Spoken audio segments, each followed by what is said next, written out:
Hello 10th class students, hello and good day to all. I Harilok Singh and I welcome you in the online class of mathematics. Students, in our previous video, we just finished exercise 4.3 of chapter 4 quadratic equations. Today we are going to start the last exercise of this chapter, exercise 4.4, and we will be able to finish question number 1 and 2 in this video. So let us start question number 1. तो इसकी statement है find the nature of the roots of the following quadratic equations. If the real roots exist find them. तो यहाँ पे आपको कुछ quadratic equations दी हुई हैं, आपने इनके रूट्स की नेचर बतानी है। अगर तो वो रियल रूट्स हैं फिर ही आपने उनको फाइंड करना है, otherwise you will stop the question at that point of place. तो देखिए स्टूडेंट, इस क्वेश्चन को स्टार्ट करने से पहले we are having a brief concept which we need to discuss. तो उसको पहले अच्छे से देखो, फिर ये जो तीनों पार्ट्स हैं चुटकी बजाते ही बहुत ही जल्दी होंगे। तो देखो ये जो कॉन्सेप्ट है इसमें क्या होगा, आपको एक क्वाड्रेटिक इक्वेशन दी होगी, you will be given a quadratic equation, और क्वाड्रेटिक इक्वेशन की जनरल फॉर्म क्या होती है, a x square plus b x plus c is equal to 0 provided a is non zero. तो सबसे पहले तो स्टूडेंट्स आपने क्या करना है, स्टेप नंबर 1 क्या है कि find the value of D. आपने डिस्क्रिमिनेंट कैलकुलेट करना है, और डिस्क्रिमिनेंट का फॉर्मूला क्या होता है, बी स्क्वायर माइनस 4ac। तो इस फॉर्मूले से आपने डिस्क्रिमिनेंट कैलकुलेट करना है। तो उसके बाद सेकंड स्टेप हमारा होगा we check sign of D. तो इसके बाद आपने डिस्क्रिमिनेंट की जो वैल्यू है वो चेक करनी है कि डी की वैल्यू किस टाइप की आ रही है, पॉजिटिव आ रही है, नेगेटिव आ रही है या ज़ीरो आ रही है। तो यहाँ पे 3 केस बनते हैं। सबसे पहला केस होगा कि डी की वैल्यू जो है वो आपके पास क्या है, ग्रेटर देन 0, यानी डी की वैल्यू हमारे पास क्या होगी, पॉजिटिव। तो जब भी डी स्टूडेंट्स पॉजिटिव होगा तो रूट्स किस टाइप के होते हैं, हम बोलते हैं कि roots are real and unequal, या आप लिख सकते हो roots are real and different, real and distinct. तो अगर डी की वैल्यू पॉजिटिव होगी तो रूट्स क्या होंगे, real and unequal. Case number 2 आपके पास बन रहा है कि डी की वैल्यू 0 के इक्वल है, यानी डी जो है वो आपका डायरेक्ट क्या है, 0। तो अगर डी की वैल्यू 0 है तो roots are real and equal. Roots real तो होंगे ही, साथ ही साथ क्या होंगे, इक्वल। तो इसके बाद लास्ट हमारे पास केस नंबर 3 है कि डी की वैल्यू जो है वो क्या होगी, 0 से कम, लेस देन 0, यानी डी की वैल्यू नेगेटिव होगी। अगर डी की वैल्यू नेगेटिव होगी तो रूट्स आर नॉट रियल, या फिर हम इसको बोलते हैं रूट्स आर कॉम्प्लेक्स। तो स्टूडेंट्स, जो आपको क्वेश्चन में यहाँ पे बोला है कि इफ़ रियल रूट्स एग्जिस्ट, तो रियल रूट्स तभी एग्जिस्ट करते हैं अगर डी की वैल्यू ग्रेटर देन 0 हो या फिर इक्वल टू 0 हो। अगर आपके पास ये थर्ड केस बन गया, डी की वैल्यू नेगेटिव आएगी, तो आपने क्वेश्चन वहीं स्टॉप कर देना है। अगर आपके पास डी की वैल्यू पॉजिटिव आ रही है या ग्रेटर देन 0 आ रही है, that simply means that roots are real. और आपको आगे बोला हुआ है कि फाइंड देम। तो फाइंड करने के लिए हमारे पास एक फॉर्मूला होता है जिसको हम बोलते हैं क्वाड्रेटिक फार्मूला। तो ये ऑलमोस्ट सारा कुछ मैंने आपको रीसेंट वीडियोस में बताया हुआ है, वी आर जस्ट रिकैप्चुलेटिंग इट।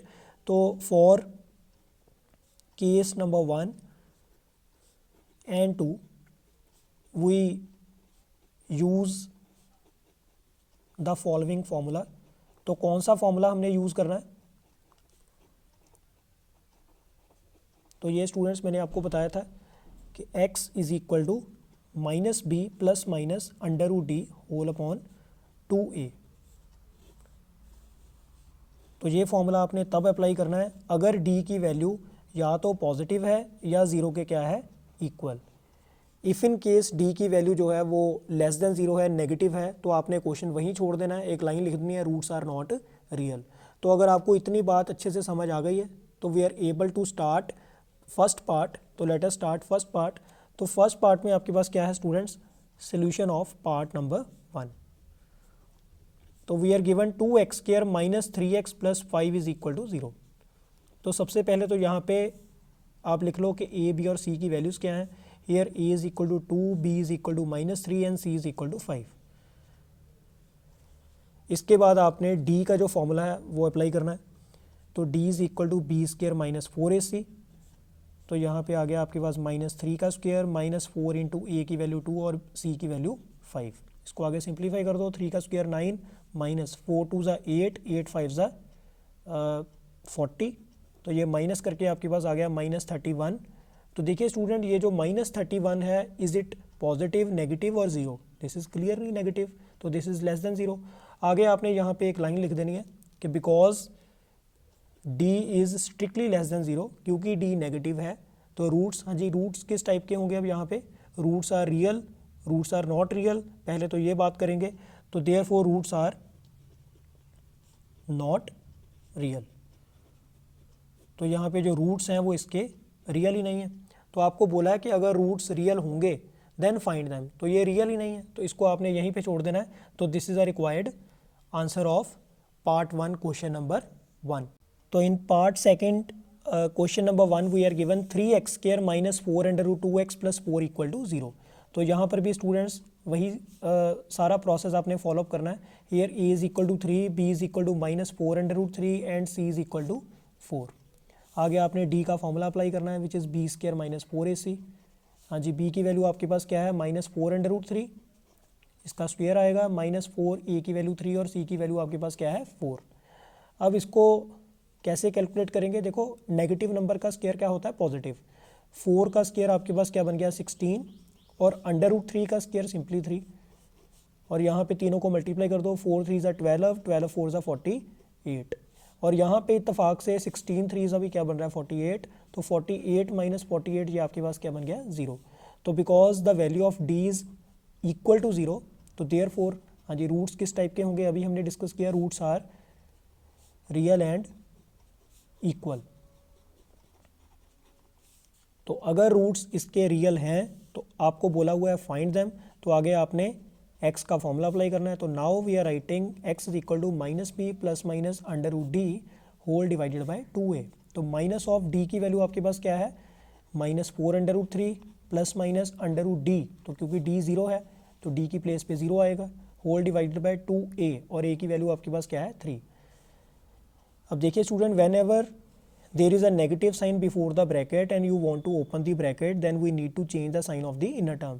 तो ब्रैकेट के बाहर माइनस का साइन है, अंदर वाली टर्म का साइन क्या होगा? चेंज। तो ये प्लस का हो गया, प्लस माइनस, अब 0 का अंडर रूट आपके पास 0 ही आएगा, होल डिवाइडेड बाय आपके पास आ गया 2 3 ज़ा 6।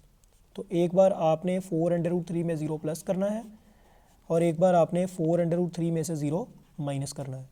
तो 0 is such a number if you subtract it, if you add it to the given number, that number will remain the same. तो नंबर को कोई फ़र्क नहीं पड़ा, तो आपके पास 4 under root 3 upon 6 and 4 under root 3 upon 6 same चीज़ आ गई। यहाँ पे आप कटिंग कर दो, 2 के टेबल में आपके पास आएगा 2 अंडर रूट 3 अपॉन 3, और यहाँ पर भी आपकी कटिंग हो रही है, ये आ रहा है 2 अंडर रूट 3 अपॉन 3। तो student, this is a required solution of part second of question number 1। तो यहाँ पे एक चीज़ आप अगर ऑब्जर्व करो, हमने लिखा था roots are real and equal, तो हमारे दोनों जो रूट्स हैं वो क्या आ रहे हैं? इक्वल आ रहे हैं। तो in third part we are given 2x square minus 6x plus 3 equal to 0। तो again we will follow the same process, here a is equal to 2, b is equal to -6 and c is equal to 3। आगे आपने d का formula apply करना है which is b square minus 4ac।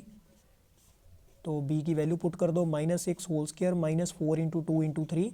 अब देखो, -6 का square आपके पास क्या बनेगा? 36, 4 2 ज़ा 8, 8 3 ज़ा 24, तो you must be left with 12 and 12 is strictly greater than 0। तो अब आगे आपने नेचर ऑफ रूट्स को यहाँ पे मेंशन करना है कि because D is strictly greater than 0, therefore roots are, हाँ जी, रूट्स किस टाइप के होते हैं? Therefore roots are real and unequal. यानी यहाँ पे x की 2 वैल्यूज़ आएंगी, दोनों ही क्या आएंगी? अनइक्वल, डिफरेंट आएंगी। तो इसके लिए आपने, क्योंकि रूट्स यहाँ पे रियल हैं, तो we want to find them. तो now x is equal to -b plus minus under root D whole divided by 2a। तो माइनस b की वैल्यू आपके पास -6 आ गई, plus minus under root D, तो d we have calculated 12 whole divided by 2a, a की value आपके पास क्या है? 2। तो क्योंकि बाहर नेगेटिव साइन है, इसका साइन चेंज हो जाएगा, 6 प्लस माइनस, अब देखिए स्टूडेंट 12 का अंडर रूट, 12 का अंडर रूट प्रॉपर एग्जिस्ट तो कर नहीं रहा, क्योंकि 3 3 ज़ा 9, 4 4 ज़ा 16, तो बीच में कहीं 12 तो आया नहीं, ये एक नॉन परफेक्ट स्क्वायर नंबर है। तो इसके आप फैक्टर बना दो, इसके अगर आप फैक्टर बनाओगे तो 2 इंटू 2 इंटू 3, ये आपके पास 3 इसके प्राइम फैक्टर आ गए, 2 2 ज़ा 4 3 ज़ा 12 डिवाइडेड बाय आपके पास 4 आ गया। तो नेक्स्ट स्टेप में आपके पास बनेगा 6 प्लस माइनस, तो इस 2 का क्योंकि पेयर कंप्लीट हो गया तो टेक इट आउटसाइड, अंदर आपके पास बचा √3 होल डिवाइडेड बाय 4। अब इन दोनों में से आपके पास 2 कॉमन आ रहा है, अंदर क्या बचेगा 3 plus minus √3 whole divided by 4। इनकी कटिंग होगी 2 2 ज़ा 4, तो फाइनली आपका आंसर क्या आ गया 3 plus minus √3 whole divided by 2। आप चाहो तो यहाँ पे इसको ऐसे भी लिख सकते हो 3 plus √3 upon 2 and 3 minus √3 whole upon 2। तो चाहे आप ऐसे ही रहने दो तब भी ठीक है, अगर if you want to separate these two roots then you can separate also. तो student this was question number 1. In question number 2 we are given find the values of k for each of the following quadratic equations so that they have two equal roots. तो first of all this question is very very important, तो इसको आपने अच्छे से करना है students. तो इसमें आपको बोला है कि जो गिवन क्वाड्रेटिक इक्वेशंस हैं इनमें आपने k की वैल्यू फाइंड करनी है सो दैट कि इनके जो रूट्स हैं वो क्या हो इक्वल, यानी रूट्स आपको ऑलरेडी इक्वल दिए हुए हैं। तो अब कैसे करेंगे स्टार्ट, देखिए स्टूडेंट बिगिनिंग इसकी यहीं से होगी कि रूट्स इसके क्या हैं इक्वल। तो आप ऐसे लिखो सिंस रूट्स आर इक्वल, तो देयरफॉर, अच्छा ये इक्वल क्यों है, क्योंकि ये क्वेश्चन में आपको गिवन है, तो therefore d is equal to 0। तो देखो रूट्स इक्वल होने का मतलब क्या है कि d की वैल्यू क्या होगी, पॉजिटिव, नेगेटिव या जीरो होगी। तो that's why I have written d is equal to 0। अब d का जो फॉर्मूला है वो आपने पढ़ा हुआ है b² माइनस 4ac, तो ये फॉर्मूला इसका लगा दो आगे। और a b और c आप यहाँ से देख ही लो, a की वैल्यू आपके पास क्या है 2, b की वैल्यू आपके पास क्या आएगी, x का कोफिशिएंट क्या है k, और c की वैल्यू आपके पास क्या आएगी 3। तो let us substitute the values of a b and c। सबसे पहले b की वैल्यू k² माइनस 4, a की वैल्यू आपके पास 2 है और c की वैल्यू आपके पास 3 है। तो ये फर्दर जो सिंप्लीफाई करके आपके पास क्या बनेगा, k² माइनस 4 2 ज़ा 8, 8 3 ज़ा 24 इज इक्वल टू 0। अब स्टूडेंट्स आपने k की वैल्यू निकाली है तो 24 को आप राइट साइड पे शिफ्ट कर दो, पॉजिटिव हो गया उधर जाके। जैसे ही आप स्क्वायर रिमूव करोगे, देखो जब भी हम स्क्वायर रिमूव करते हैं तो दो काम होते हैं, एक तो यहाँ पे प्लस माइनस का साइन आएगा, साथ में यहाँ पे अंडर रूट आएगा। तो अगर आप चाहो तो आप इसको यहीं पे छोड़ दो, but if you want to simplify it more then you can simplify it also. तो कैसे सिंप्लीफाई करेंगे, k is equal to plus minus, आप 24 के फैक्टर्स बना दो। अगर आप 24 को 2 पे डिवाइड करते हो तो यू विल गेट 12, 12 को 2 पे डिवाइड करते हो यू विल गेट 6, 6 को 2 पे डिवाइड करते हो यू विल गेट 3, और यहाँ पे साथ में आपके पास क्या आ गया 3। Now we are able to take out only this 1 2 common out of this 2 2s। इन दोनों 2s में से एक 2 आप कॉमन कर लो, क्योंकि ये पेयर्ड है तो आपके पास क्या बचा, k is equal to plus minus 2, और इन दोनों को आप वापस मल्टीप्लाई कर दो, ये बन गया √6 and this is the required value of k। तो स्टूडेंट्स इसी तरह से डिस्कस करते हैं इसका सेकेंड पार्ट। तो before we solve second part of question number 2, make sure that it must be written in ax² plus bx plus c equal to 0, यानी ये जो क्वाड्रेटिक इक्वेशन की जनरल फॉर्म होती है उसमें लिखी होनी चाहिए, उसमें नहीं लिखी हुई है तो उसमें कैसे लिखेंगे, इसको पहले आप मल्टीप्लाई करो अंदर kx को, ये बनेगा kx² minus 2kx plus 6 is equal to 0। Now this is of ax² plus bx plus c equal to 0 type form. तो ये इस टाइप की फॉर्म बन रही है अभी। अब देखो यहाँ पे x² का कोफिशिएंट आपके पास क्या है a, मतलब a की वैल्यू आपके पास आ गई k, हाँ जी, b की वैल्यू आपके पास क्या आएगी, x का कोफिशिएंट माइनस 2k, और c की वैल्यू आपके पास क्या आएगी 6। तो because we are given that roots are equal, क्योंकि ये हमें क्वेश्चन में गिवन था, तो इसका मतलब ये हुआ इनडायरेक्टली कि d की जो वैल्यू है वो आपके पास क्या होगी 0, यानी b² माइनस 4ac भी क्या होगा 0। तो स्टूडेंट्स वही सारी रीजनिंग आपने देनी है जो हमने पार्ट 1 में दी है। आगे आपने a b और c की जो वैल्यूज़ हैं वो सब्स्टिट्यूट करनी है। हाँ जी, तो b की वैल्यू आपके पास क्या है माइनस 2k माइनस 4, a की वैल्यू आपके पास k है और c की वैल्यू आपके पास क्या है 6। अब इसको सिंप्लीफाई करने में ही एक आर्ट है। तो देखो 4k² बन जाएगा इसका पहले का, तो ये बन गया 4k² माइनस 4 6 ज़ा 24, साथ में आपके पास k आ गया इज इक्वल टू 0। अब स्टूडेंट्स यहाँ पे tell me what can we take common from these two terms, इन दोनों में से हम क्या कॉमन कर सकते हैं। सबसे पहले नंबर की बात करते हैं, 4 और 24 में से क्या कॉमन आएगा 4, यस।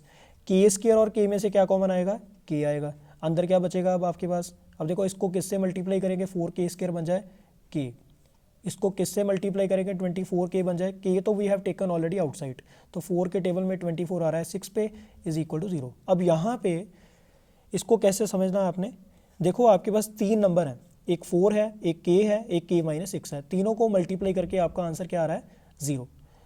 तो इसकी क्या पॉसिबिलिटीज़ हो सकती हैं, क्या क्या ऑप्शन हो सकते हैं, या तो आपका पहला नंबर 0 होगा, देखो पहला नंबर 4 है वो तो 0 होगा नहीं, वो तो है ही 4, वो तो 4 के इक्वल होगा। सेकंड नंबर में भी इक्वल होगा क्योंकि k अननोन है, k शायद 0 हो, तो k या तो 0 होगा। और तीसरा आपके पास यहाँ पे केस बन गया k minus 6 is equal to 0। अब यहाँ पे स्टूडेंट्स क्योंकि हमने k की वैल्यू फाइंड आउट करनी है, we are interested in k, तो यहाँ पे देखो k की वैल्यू या तो 0 आ रही है या फिर यहाँ से k की वैल्यू क्या आ रही है 6। बट आपने इसको क्रॉस चेक करना है क्या ये दोनों वैल्यूज़ वैलिड हैं, कोई इनवैलिड तो नहीं। इनवैलिड कैसे चेक करेंगे, देखिए स्टूडेंट जो आपकी गिवन क्वाड्रेटिक इक्वेशन थी, I am letting it equation number 1, तो इक्वेशन नंबर 1 में अगर आप k की वैल्यू 0 रख दो, if k is equal to 0 then from first equation, हाँ जी आपके पास क्या बचेगा, फर्स्ट इक्वेशन में अगर आपने k की वैल्यू 0 फिल कर दी तो फर्स्ट टर्म 0 होगी, सेकंड टर्म 0 होगी क्योंकि दोनों में k इन्वॉल्व है, तो you must be left with 6 is equal to 0। तो does it make any sense, मतलब बना इस चीज़ का, 6 तो 0 के इक्वल होता ही नहीं है, तो आप यहाँ पे लिख दो विच इज़ मीनिंगलेस। तो इसका मतलब ये हुआ कि k की वैल्यू जो है वो 0 नहीं हो सकती, तो इसका मतलब k की जो वैल्यू है वो आपके पास क्या बची 6। तो आप इसको क्रॉस चेक भी कर सकते हो, if you substitute 6 in place of k then you must get a proper quadratic equation. तो therefore value of k is equal to, हाँ जी आपके पास k की जो वैल्यू है वो फाइनली क्या आ गई 6, and this is a required answer. तो students this was question number 1 and 2 of exercise 4.4। तो in the next video we will discuss the remaining 3 questions of chapter 4 and with that our chapter 4 will be over। तो मिलते हैं बहुत ही जल्दी next video में। तो thank you very much students, thank you very much.